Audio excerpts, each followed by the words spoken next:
Well, it could be one of the coolest opens to an August in quite a number of years.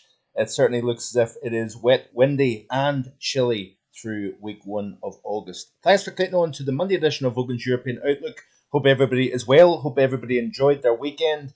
What was the weather like in your part of the world? It was sunny and it was pretty warm actually up here in the north of Scotland during the weekend just gone, but it was a thoroughly miserable, wet afternoon now as of recording at 10 to 4 in the afternoon.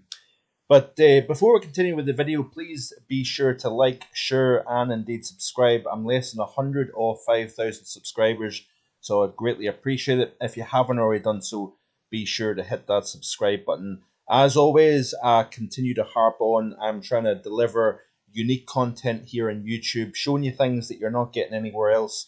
And certainly over the weekend, I had another epic two-part global weather and climate report looking at Earth's history in terms of climate. I'm sure it probably rubbed a few folk up the wrong way.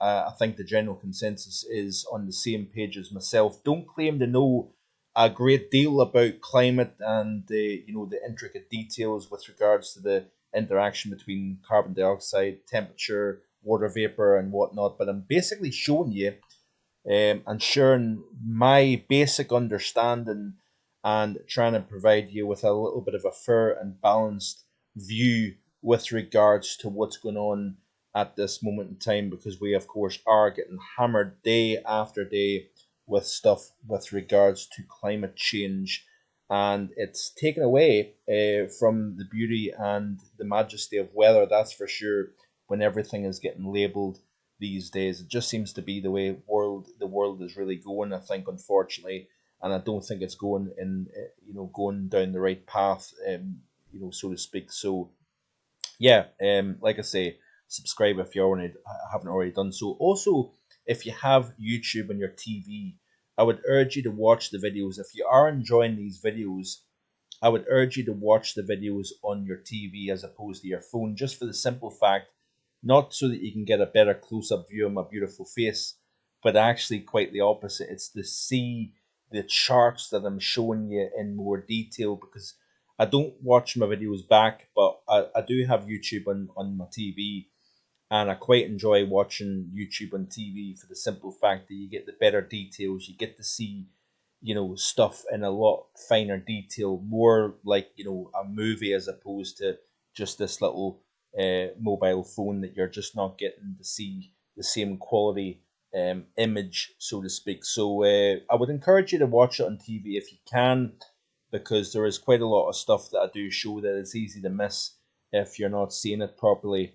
Also, by the way, let me know whereabouts you're watching these videos from. I've been meaning to say that for quite some time now, actually, that I do know that some folk, whether it be Australia, Ireland, many parts of the UK, of course, and indeed Europe, let me know in the comments section below whereabouts you are, and if you're a regular viewer, if you're new to the channel, or if you're a regular viewer, let me know in the comments section below whereabouts you are watching these videos from, just purely out of interest, and I suppose being nosy. But yeah, so cool, wet, and unsettled theme now as we step into the final month of meteorological summer. This is the ECMWF ensemble, by the way, the Weeklies, and this is the upcoming 30-day period of the ECMWF Weeklies. So you can see here the negative plank right over Scandinavia. As you can see here, no great shakes with regards to above average heights. Notice here we've got a negative, or a positive, should I say, up towards Iceland and Greenland here. A bit of a negative NAO signal.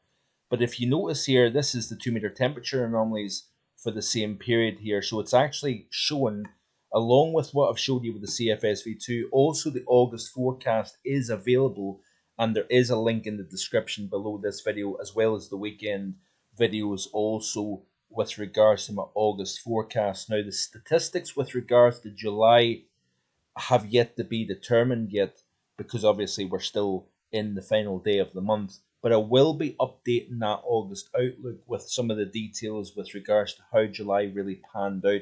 I will also be scoring the forecast versus the reality of actually what took place during the month of July, and it has been quite a successful month overall. There's always like little niggles here and there that haven't materialized, maybe a little underestimate or an overestimate of certain aspects, probably underestimated to an extent, possibly the heat over parts of the Mediterranean, probably underestimated the level of precipitation. But I must urge that I had in mind a very wet July, but I kind of slightly went in the middle ground with regards to the forecast, saying it would be wetter than average. I did say it would be a warmer than average or average to warmer than average month, and that was based on the warmer sea surface temperature anomalies, but it looks as if it has been a below average July overall, which is very interesting given the amount of warmth in many parts of the world, like of course we're being told, and kind of going against the grain of recent years. But this is the ECMWF temperature anomalies for the month of August, and wouldn't it be interesting if we had the warmest June, arguably the warmest June on record, and then a below average July, should I say? Sorry, I'll get there. I always manage to mess something up. A cooling average July and a cooling average August. That would be quite impressive, actually, given what was seen back last year and given all the hysteria that's going on at the moment here. That would be very fascinating indeed. By the way, this is the sea surface temperature anomalies. Now, this isn't a very close-up view, but look at this here. This is the 7-day change in the sea surface temperature anomalies. And notice the level of cooling taking place. Notice as well there's not a great deal of change in the El Nino, by the way, but we're seeing a little bit of cooling across, the Indian Ocean. We're seeing a dramatic cooling over the Mediterranean basin as the heat now starts to ease off. And of course, we've got relative cooling across parts of the Pacific. Look at the Atlantic. That is quite a significant amount of cooling. But overall, that is a dramatic change in the previous 7 days. This is the temperature anomalies at the moment. It's still, of course, very warm compared to average across the Mediterranean basin. You've got this horseshoe of warm, reflective, somewhat of a positive PDO, Pacific Decadal Oscillation. We've got the warm waters surrounding Japan, where heat wave conditions have been ongoing. Warm waters to the east of Australia versus cold waters to the west. Warm Indian Ocean. We've got cool water surrounding India, where we've had just a bonkers monsoon season, by the way. We'll look at that in a bit more detail in next Sunday's global weather report. There's the El Nino, of course, ongoing at the moment. Tremendous amounts of cool water stretching from the Caribbean Sea to the south of Hawaii. Very warm North Atlantic, but I want to draw your attention here to the North Atlantic. Look at the cool waters now developed off Ireland here. That's exactly what it said would take place. We would start to see the waters cooling down as the jet stream becomes stronger over the North Atlantic. We get that upwelling of cool waters from deep below up towards the surface. So we're seeing that developing cool pocket to the west of the UK and Ireland. Is that a sign of something bigger developing during the autumn season? Possibly, possibly not. But it's now below average according to this data set 1981 to 2010. But look at this here. This is the confusing aspect. This is the current sea surface temperatures of NOAA, and that is a lot stronger colours. That's 5 Celsius above average to the east of Newfoundland, to the surrounding Japan, and extending out over the North Pacific. We don't have a cool pocket notice here, tucked in within this horseshoe of warm waters. Notice here that we have very little in the way of cool waters to the southwest of Ireland. And this is the frustrating part. I'm trying to find out what data set this is being used. Again, it's like kind of picking and choosing what charts you want to show. That's one thing I won't do here on the channel, by the way. I try to show you exactly the reality of what's going on, and this is the frustrating part. This chart looks a lot more dramatic than this chart, doesn't it? And you can see here quite clearly at the top of Levi Cohen's Tropical Tidbits site.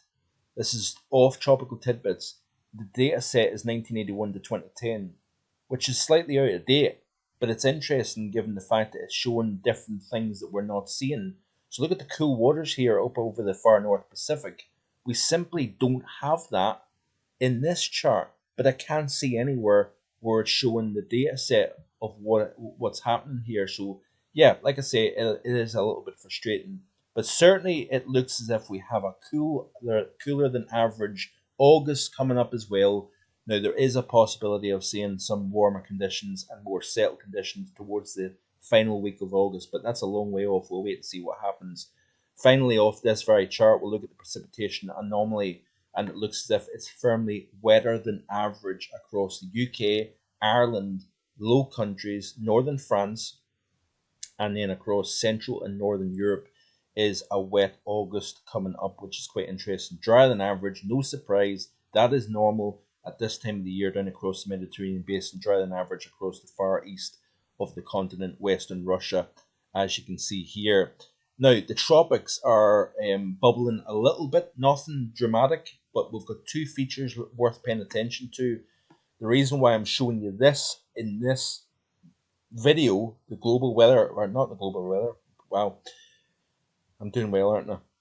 In this video today, European Outlook, I'm showing you the tropics because that has a big impact. And this is what I said in the August Outlook as well, that the tropics are needing to be watched because it has more involvement during the second half of the summer and during the autumn season. Once you start to get the tropics going, you typically find at the peak of the season, late August through September, even into early October, tropics are more active than they are during the first half of the season. What's important about this is these features, whether it be depressions or full-fledged hurricanes, they transport, if they have that recurve towards the mid-latitudes, towards the colder mid-latitude pattern, it's driving tropical heat, tropical energy northwards. That interacts with the jet stream, and we are seeing that this week.